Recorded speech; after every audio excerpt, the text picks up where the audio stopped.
2026年嚟溫哥華嘅朋友，除咗睇呢個 FIFA FIFA 世界盃之外呢，就梗係唔好錯過呢個 Rocky Mountain 落基山，一個加拿大最靚嘅地方。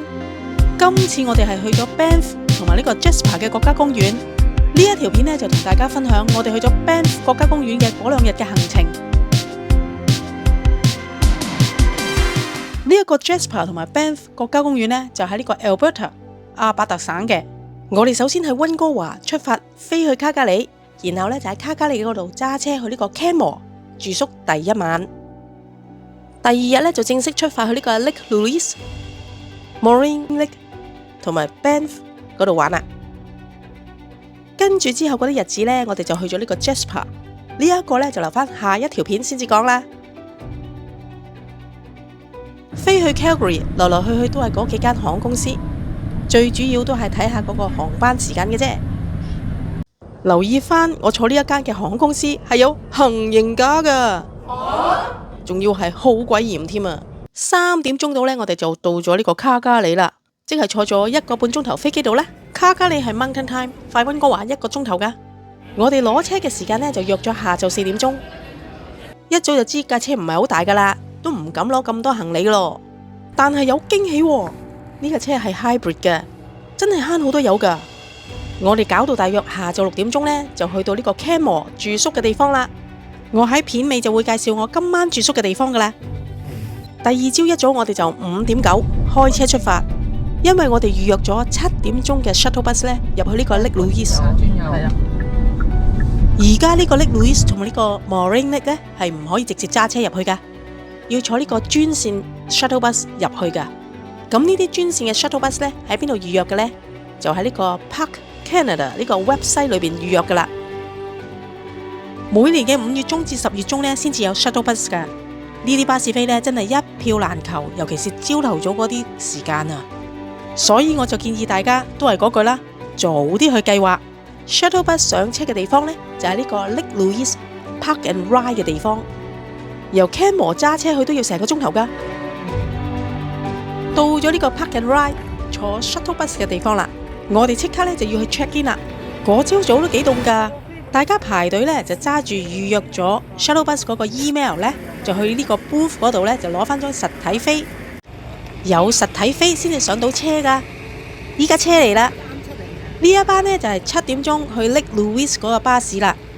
如果你遲到嘅話呢，你係有1個鐘頭嘅時間，即係好似我哋咁啦，約咗7點，即係8點前呢一定要到。太遲嘅話呢，就當自己放棄噶啦。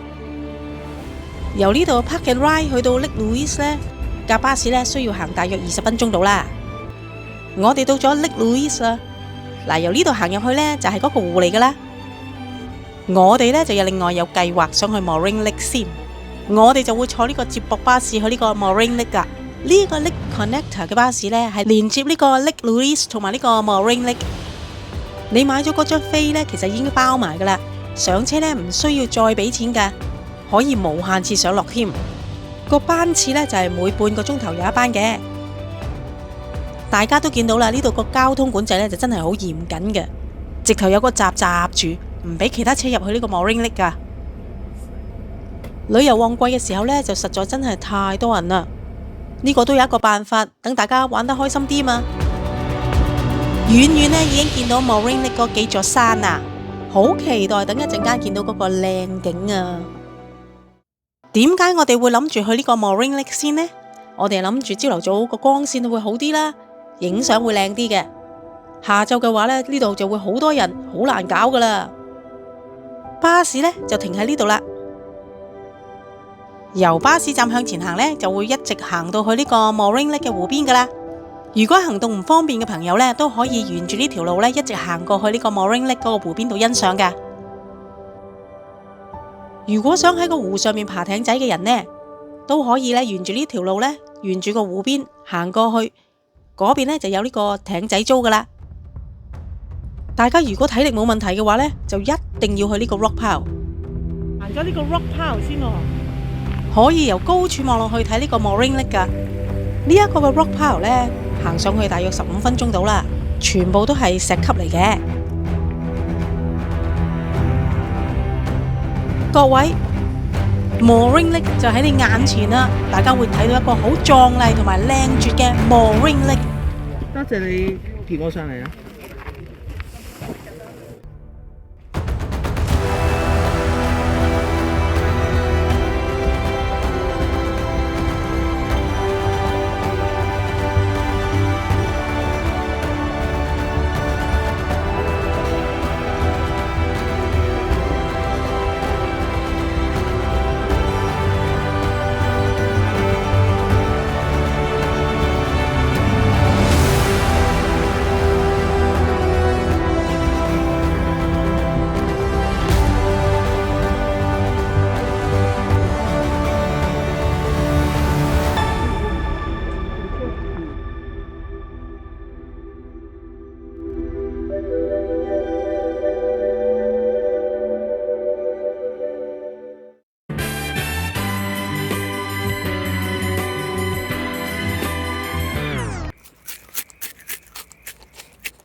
剛剛我哋就係從山上面嗰個角度去欣賞，依家就準備落返去水平線湖邊嗰度欣賞啦。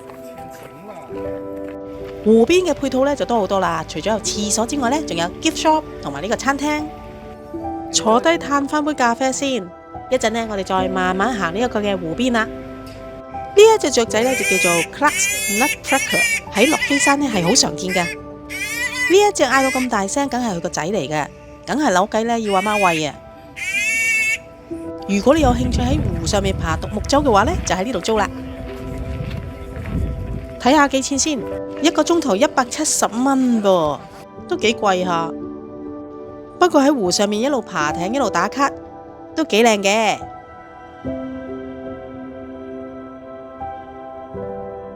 係時候我哋要坐返巴士返去呢個 Lake Louise 啦。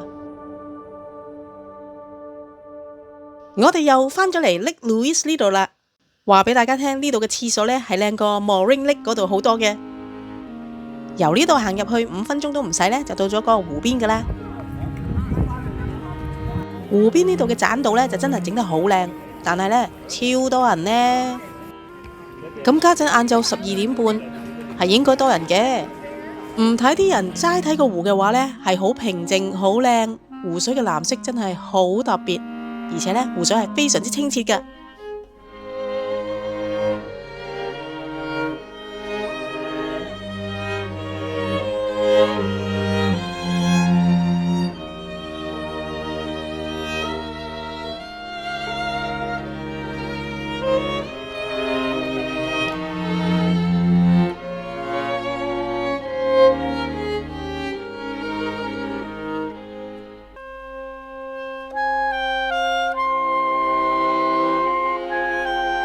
行過去睇下租獨木舟要幾多錢先？180蚊一個鐘，係啊，仲貴過嗰邊呢。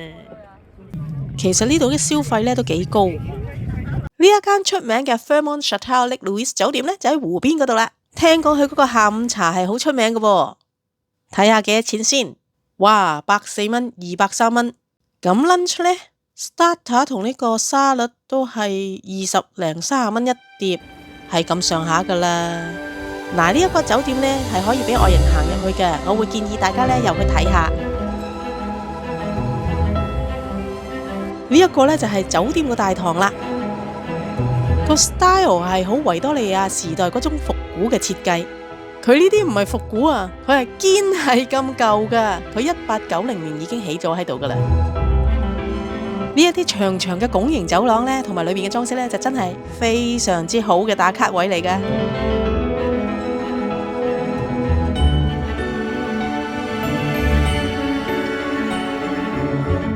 佢裏邊有一個小賣部嘅，外人都可以入去噶，但係啲嘢呢就貴到阿媽都唔認得，一件三文治呢係加幣16蚊，簡直係劏人啊！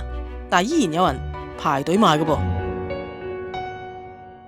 行完晒呢個 Lake Louise， 我哋就坐翻 shuttle bus 翻去呢個 Park and Ride 啦。呢一度嘅 Park and Ride 呢，其實除咗 Park Canada嘅 shuttle bus 之外呢，另外仲有啲係私人嘅旅遊巴士呢，可以載你入去呢個 Lake Louise 同埋呢個 Mooring Lake 噶喎。如果你 book 唔到 Park Canada 嘅 shuttle bus 嘅話呢，你可以幫襯呢啲私人嘅旅遊巴士公司嘅。不過價錢呢，就當然係貴好多啦。俾個價錢你參考下啦。去呢個 Mooring Lake 呢，係74蚊大人一位。不過佢應該有一個專人領隊做導遊嘅。呢度除咗賣飛之外呢，仲係一個小小嘅 canteen 嚟嘅。咁如果頭先食唔飽嘅話呢，就可以喺呢度醫下肚噶。離開呢個 Lake Louise Park and Ride 之後呢，我哋就去 Banff 啦。嚟到 Banff 呢度已經係大約下晝2點半啦。我哋行緊呢條路呢，就係叫做 Banff Avenue。我哋而家呢，就係向住呢個 Cascade Garden 嗰個方向去行嘅。條橋下邊流過嘅呢，就係 Bow River 啦。呢一條橋咪韓劇《愛情怎樣翻譯》裏面嗰個男主角跑緊嗰條橋咯。呢係咪嗰個位啊？就係咪咧？係啊 ，Cascade Garden 啊嘛，全世界都係講緊呢個位啊。女主角咧就係坐喺呢個位，一路望穿呢個 Banff Avenue， 望住呢個 Cascade Mountain 啦。俾個劇照你睇下，係咪一樣呢？呢一條通去市中心嘅橋，都係劇集裏邊男女主角睇極光嘅場景之一嚟噶。箭嘴指住嗰條，咪頭先架車行過嗰條橋咯。Banff 咧就真係出咗名多遊客噶啦，喺市中心裏邊啊，真係好難揾到一個泊車位嘅。一去到有 shopping 嘅地方，大家就生猛晒啦。市中心最主要咧都係呢條 Banff Avenue 嘅大街。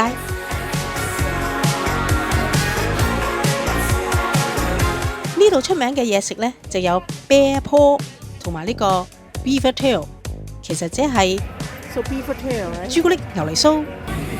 行到咁上下就梗係要飲翻杯咖啡啦。話晒今朝咧都好早出嚟玩啊嘛。我哋咧就揀咗呢間咖啡店。呢一間嘅咖啡店呢，個 vibe 幾好，好 leisure， 好 casual， 好舒服。其實 Banff 咧仲有一個好出名嘅景點嘅，就叫做 Sulphur Mountain 硫磺山，係有呢個吊車咧可以坐上去山頂㗎。呢一種嘅雀仔咧喺落基山咧都好常見嘅，佢個名叫做 Pika Pika。Pika Pikachu。今日就已經夠晒皮啦，係要回程翻去呢個 Canmore 酒店嗰度啦。由呢度 Banff 翻去咧都要半個鐘頭㗎。等我介紹一下我哋今晚嘅住宿先，因為 Banff 嘅住宿實在太貴啦，所以我哋就住咗 Canmore。呢一個單位呢就有2個房嘅，有埋廚房同埋客飯廳添。我哋4個女人就梗係揾個大啲嘅單位啦。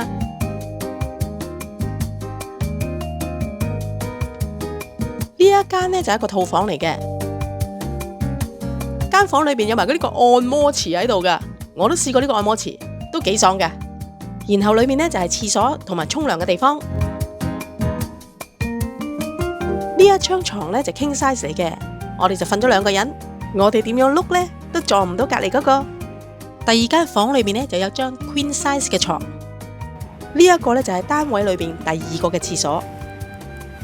根據我哋嘅經驗呢，4個女人1個廁所係唔夠嘅。呢一度仲有埋洗衣乾衣機添。咁就唔使帶咁多衫去旅行啦。屋主都好有心思噶，毛巾都折埋花花咁嘅樣。廚房裏面嘅電器呢都好齊噃，多士爐、咖啡機、微波爐、焗爐、雪櫃都有啊。